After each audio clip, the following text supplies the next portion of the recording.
안녕하세요. 반갑습니다. 오래된 CDP를 오늘 수리하는 영상을 좀 알려드릴 텐데요. 이 당시 제품들은 각자 회사마다 강한 개성을 가지고 있었습니다. 오늘 소개할 제품은 티악의 85년도에 최초로 발매한 ZG3000이라는 모델입니다. 픽업은 소니의 553 ESD와 똑같은 MLC3C라는 모델이 들어가 있습니다.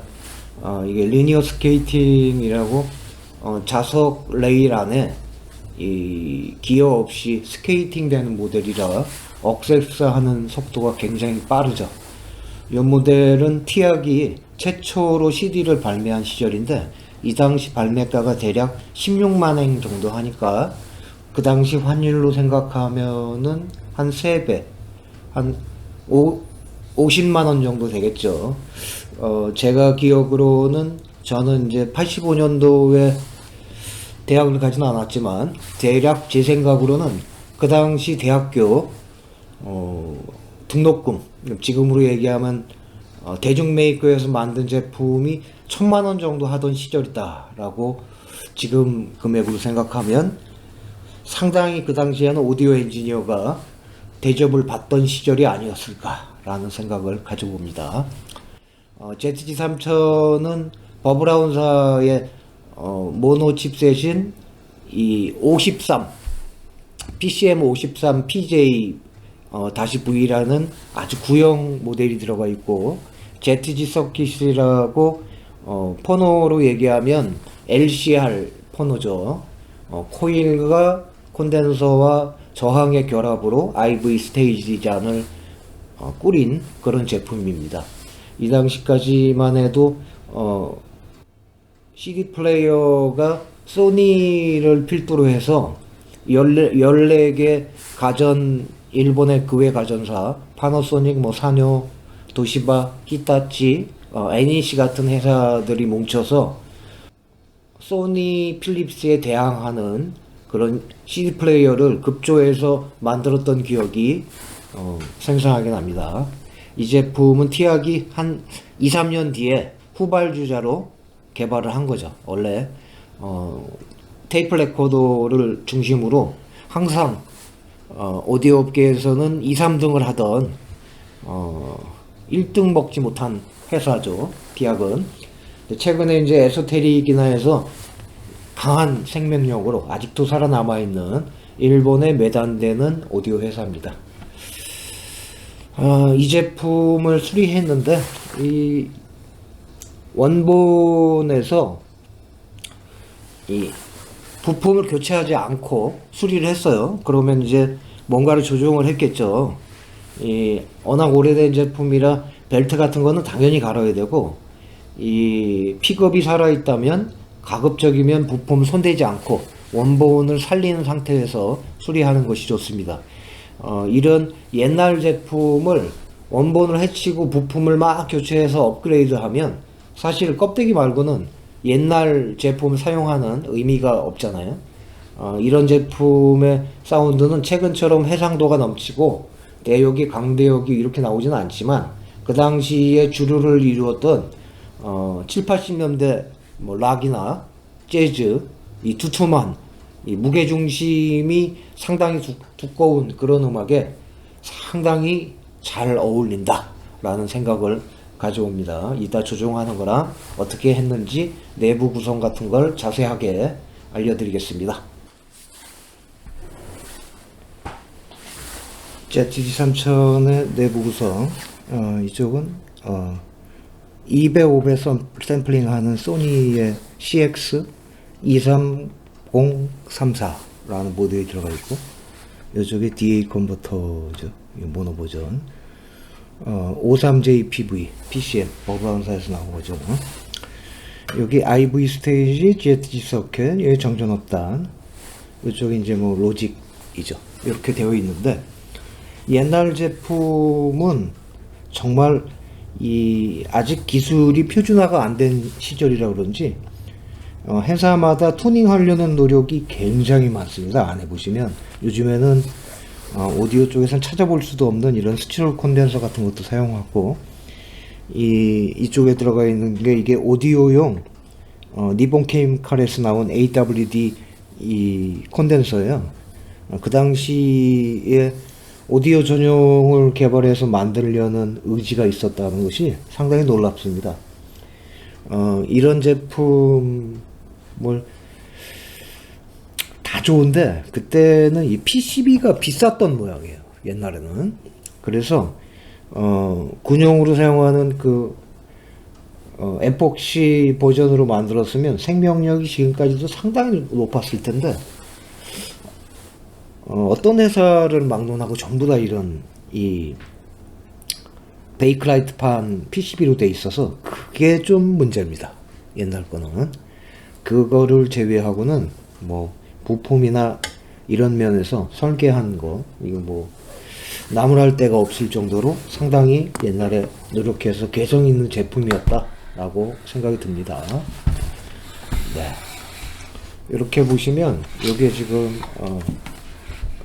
이 서킷에 근데 한번 작동을 한번 해볼게요. 이렇게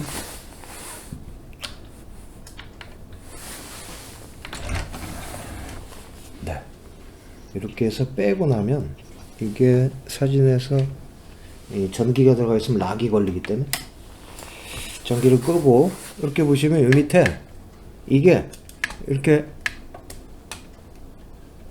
막 움직이잖아요. 그쵸? 이렇게 이게 전기가 없으면 이게 이 자석 레일처럼 이렇게 움직이는 거예요. 이게 여기가 이게 이렇게 움직이죠. 이게 이제 픽업 부분이란 말이에요.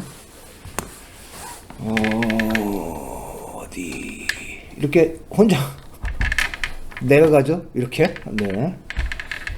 옛날에 만든 거라 그런 거 하나는 정말 기똥차죠. 요즘에는 이런 식의 이 모터도 이게 뭐 상당히 이 BSL 모터 굉장히 고급품이 들어가 있어요. 옛날 거라. 이 제품을 수리할 때는 벨트는 이 밑에 들어가 있는데, 이 아래쪽에 이 메카를 들어 올려야 돼요. 이 밑에 들어가 있는데, 이 일본에서 사용하는 제품은 이쪽 밑에 있는 이 구리스가 오래돼서 이 굳어 있는 경우가 많아요. 이쪽이 그래서 구리스가 고착이 돼가지고 빡빡해서 움직이질 않는 거예요. 여기 이렇게 보시면 이게 지금 이렇게 이게 레일로 돼 있잖아요. 이렇게 레일로 이렇게 움직이게 돼 있단 말이에요. 이게 이런 레일 부분은 이 피스톤처럼 움직이는 거라 이쪽에 구리스나 이런 걸 바르시면 뻑뻑해서 안 움직입니다. 그러니까 이게 이 메카는 이 레일 움직이는 고장이 많아요. 그러니까 이 구리스 고착되어 있는 거를 잘 제거하고 만들어라. 네, 여기 이제 수리하는 품목 중에 이쪽이죠. 이쪽. 지금 이렇게 보시면 이쪽에 보이는 이 어두워서 카메라 앵글 잡는 거를 이쪽을 할 수 있게 좀 뭔가 투자를 해야 되는 것 같습니다.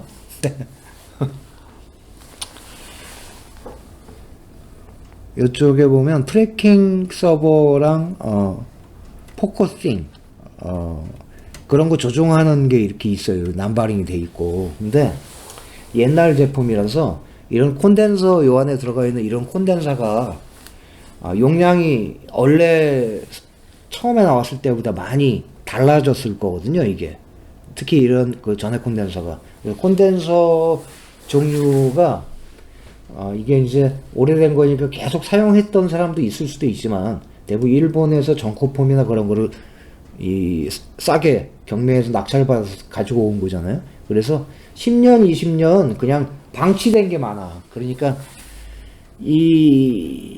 한동안 사용을 안 하면 거의 내부에, 콘덴서 내부에는 기름 같은 게 들어가 있는데 그게 다 굳었다. 그래서 그런 거를 기본적으로 교체를 하면 좋아요. 그러면 인식이 좋겠죠. 이 당시만 해도 이 디지털 이 서버라고 90년대 중반 정도부터는 CDP 인식하는 게 그냥 원칙으로 IC화에서 나왔는데 이 당시까지만 해도 이렇게 아날로그 회로로 돼 있어요. 이렇게. 그래서 하나하나 조종하는 타입이라서 그쪽의 신뢰성이 조금 떨어집니다. 그래서 그쪽 부분을 조정이 안 되면 여기 보이시면 요 콘덴서를 교체를 하고 해봐라. 이 픽업이 살아있다는 가정에 또 픽업 밑에 보면 광량을 약간 요 밑에 광량을 조정하는 이렇게 보이네. 네. 광량을 조정하는 이 세기를 조정하는 이 반고정 저항이 있어요. 그거를 왼쪽으로 살짝 돌리면 조금 광량이 세지니까 이렇게 해서 이 조정을 하는 겁니다. 이걸 조정할 때 이제 이쪽에 보면 RF 이 단자가 있는데 이게 RF 단자가 있어요. 이렇게 네. 이 RF 단자 꼽아서 그 오실로스코프에다가 걸고서 파형이 깨끗하게 조정을 하는 거거든요. 네, 파형 조정하는 사진은 제가 따로 올려드리겠습니다. 어떻게 작동이 되나 한번 볼까요? 이렇게.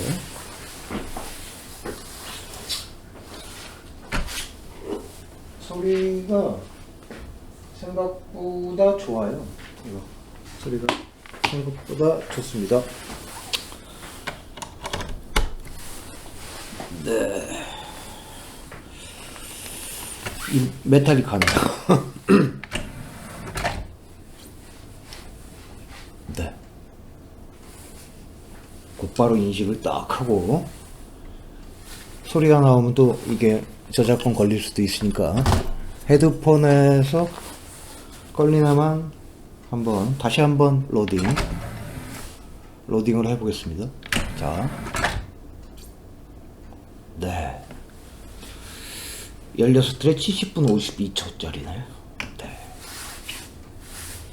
자, 플레이.